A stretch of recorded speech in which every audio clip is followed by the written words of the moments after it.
faire comprendre qu'on est arrivé au site final. Oh oui. C'est le site final du projet. Le projet, on doit... Parle, papa, ça enregistre. Oui, il faut qu'on le montre. Le projet, c'est un double projet, qui consiste d'une part à l'agriculture et d'autre part à l'élevage. Et d'autre part à l'élevage. Oui. Le site est le même. Le site est le même, c'est toujours ici à Bikok, à Mboulela, plus particulièrement le village Mboulela, dans cette grande brousse qu'on a pu vous montrer d'une certaine manière, puisqu'on n'avait pas des appareils sophistiqués pour montrer au millimètre près tout du début jusqu'à la fin. Mais on a utilisé nos moyens de bord. Oui, les moyens de bord pour contribuer à vous présenter ce qu'on entend par site du projet. Tout à fait. Le projet s'étend sur beaucoup d'hectares. À peu près 6 hectares. À peu près 6 hectares, c'est vous qui pouvez bien calculer. Nous, comme nous sommes natifs du village, on n'a pas mesuré, on sait que c'est tellement vaste. Tellement vaste. C'est peut-être même plus d'une vingtaine d'hectares. Le projet va vraiment prendre 4 ou 5 ou 6, mais le village est trop vaste. Vous voyez, l'autre côté. Le cameraman vient de filmer la petite rivière, celle-ci, qu'on aimerait bien exploiter pour des fins excréments d'arrosage, des cultures. Le projet, c'est quoi? C'est quoi les projets? En ce qui concerne l'élevage, nous tous nous sommes impliqués dans le projet. Madame l'ingénieure, que ce soit moi ou bien notre frère Steve qui est en train de nous filmer parce que c'est lui notre caméraman maison aujourd'hui. Le projet veut quoi? C'est les questions auxquelles on doit répondre. Pourquoi avoir choisi ce site-ci et non pas un autre site? Ah, c'est quelques questions auxquelles on va répondre. Pour le projet veut quoi? Quand vous nous regardez bien, vous comprenez que c'est la jeunesse qui s'exprime. C'est des jeunes qui sont en train de terminer dans des formations universitaires. Et le problème, c'est qu'après la formation universitaire, ce qu'on veut, c'est l'emploi, d'une part. Il y a aussi que nous sommes dans un pays un peu plus pas développé. Et tu connais que la problématique de l'emploi est toujours au rendez-vous, est toujours d'actualité. Nous sommes des jeunes, on a fini des formations, nous nous sommes regroupés avec notre ami qui se trouve actuellement de l'autre côté de la Manche, qui a traversé pour aller en Europe pour faire ses études aussi. Nous sommes impliqués dans ce projet. Depuis, on l'a nourri et on se disait qu'un jour, on trouvera quelqu'un qui allait nous aider pour qu'on le réalise. Le site, il est là. C'est le site, c'est le patrimoine, on peut dire le patrimoine familial de Steve, le caméraman. Si on s'en tient, c'est la paperasse, il faut bien regarder la paperasse qui a servi de brouillon pour le projet qu'on a envoyé de l'autre côté. Ah, c'est toute la paperasse là ici. Qu'est-ce que le projet veut? Pourquoi Mbouli? Pourquoi le village Mbouli? Pourquoi le village Mbouli? On choisit Mbouli là, c'est pas juste d'abord parce que c'est l'endroit idéal. C'est l'endroit qui dispose de beaucoup de terre. Et même pas n'importe quelle terre. La terre est vraiment très fertile et est propice pour tout genre de culture, que ce soit les cultures vivrières et tout genre de culture. Cette terre vraiment a les capacités de permettre à ce qu'on obtienne une très bonne protection. Le terrain est plat, il n'y a pas d'accident.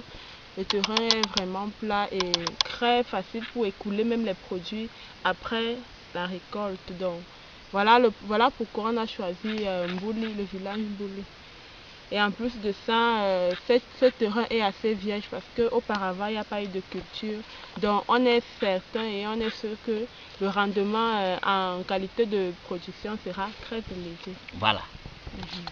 Pour loger les différents apports, notre frère Steve s'est donné à cœur joie pour nous fournir ce terrain. Pour que dans nos projets, pendant le projet, qu'on n'ait plus à aller louer des terres ailleurs. La chance aujourd'hui, c'est que le terrain est d'abord vierge.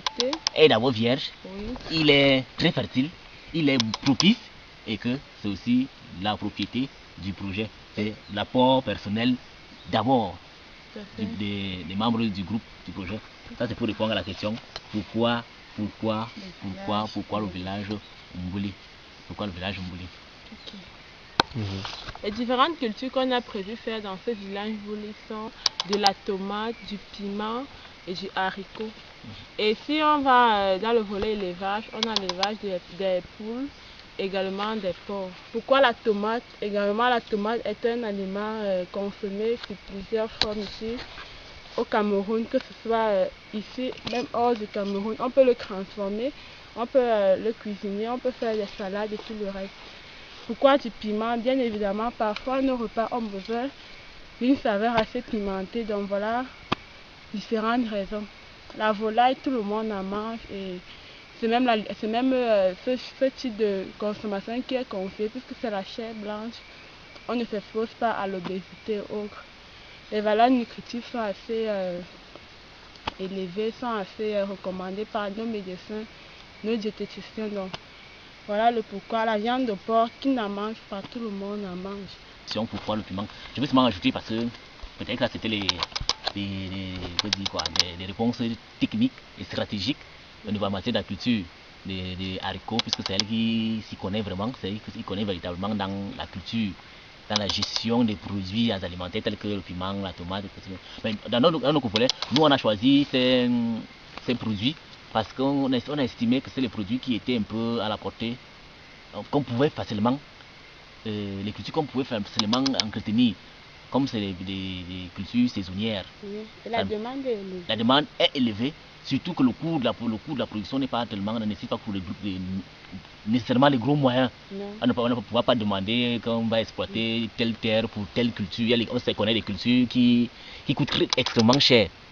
Or, pour des petites cultures telles que le piment, la tomate, c'est des aliments qui passent très vite dans le marché.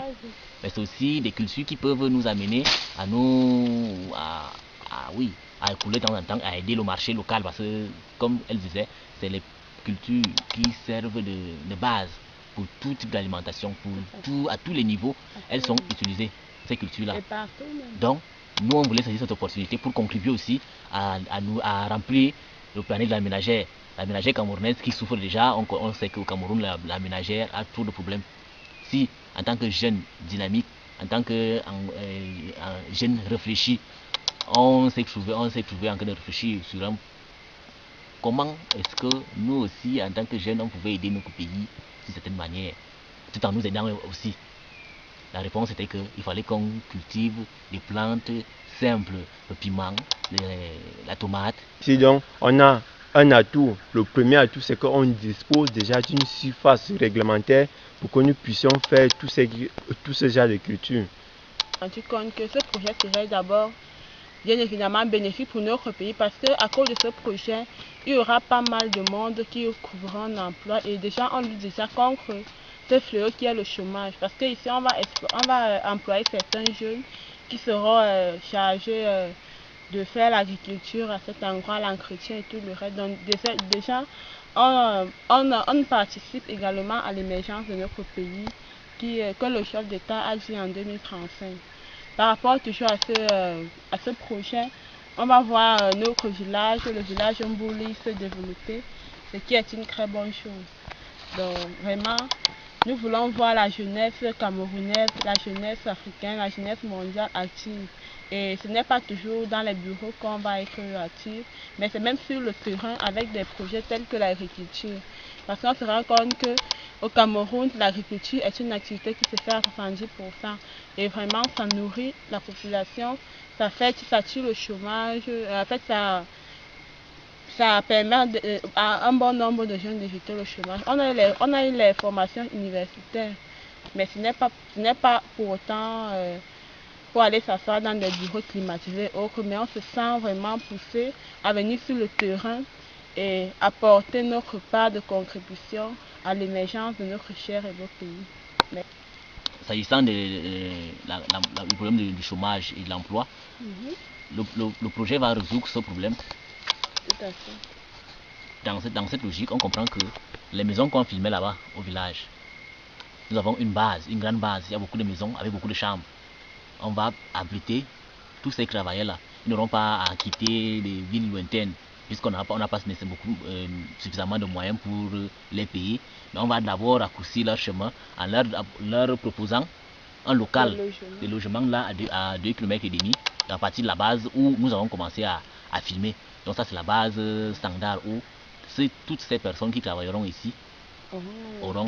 On ne peut pas encore construire ici, puisqu'on n'a pas encore les financements, on n'a encore rien. Mais même quand on aura les financements, les constructions des sites et consorts seront reléguées un peu au second plan. On va privilégier la culture, on va privilégier l'élevage, le maïs, le haricot et tout ça.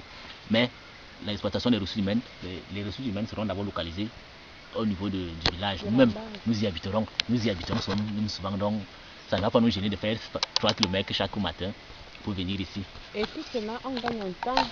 Parce que le fait que les différents employés, les différents intervenants du projet soient proches du site, déjà on gagne en temps, on gagne en argent. Puisqu'on n'aura pas à perdre près de 2 heures ou 3 heures de temps pour venir dans le site. Mais c'est juste une histoire de 30 minutes et tout est fait. Donc voilà un avantage que nous avons. Nous avons déjà un local qui va abriter pas mal d'employés, environ 15 employés. Donc on a un local, on a un point d'eau, le forage que vous avez vu, d'eau potable bien sûr. On peut s'abreuver là, on peut boire, on peut tout faire. Donc c'est vraiment le lieu idéal pour ça. Merci.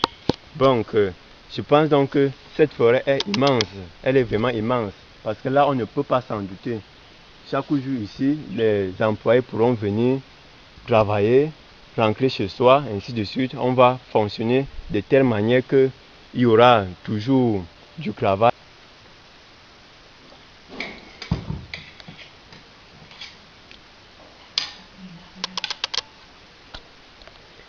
Ici, ils mangent les mets traditionnels du pays.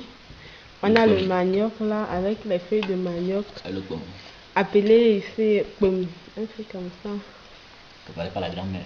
Préparé par la grand-mère qui est là. Elle est couchée. Bon appétit. À tout à l'heure. Trouveront du travail dans ce projet. Si les gens trouvent du travail dans le projet, c'est l'emploi qu'on a en train de résoudre, le problème d'emploi et le chômage. C'est aussi le problème économique qu'on a en train de résoudre. Donc le projet est vraiment dense et très riche en avantages. Mais on se dit quand même que les inconvénients ne sont pas trop grands. Mais il y a peut-être que la brousse, comme c'est encore la brousse qui est non exploitée, on ne sait-on jamais, bon, mais c'est des choses mineures. Mais qu'on ne néglige pas, on les met quand même en exergue. L'éloignement, le manque de financement. Nous-mêmes, on n'a pas de financement. Un handicap premier, c'est que le manque de financement, et bon, on côtoie un peu les gens qui font l'agriculture archaïque. Il y a le risque qu'on chevauche dans l'archaïsme si jamais les moyens ne suivent pas. Donc c'est ça que les quelques risques auxquels nous sommes exposés pour réaliser ce projet. Mais on veut les minimiser au maximum et prétendre avec optimisme à garder la foi et à espérer qu'on trouvera, pas preneur, mais veut dire quelqu'un, on trouvera de l'aide auprès des grands partenaires qui pourront nous aider à réaliser ce petit rêve.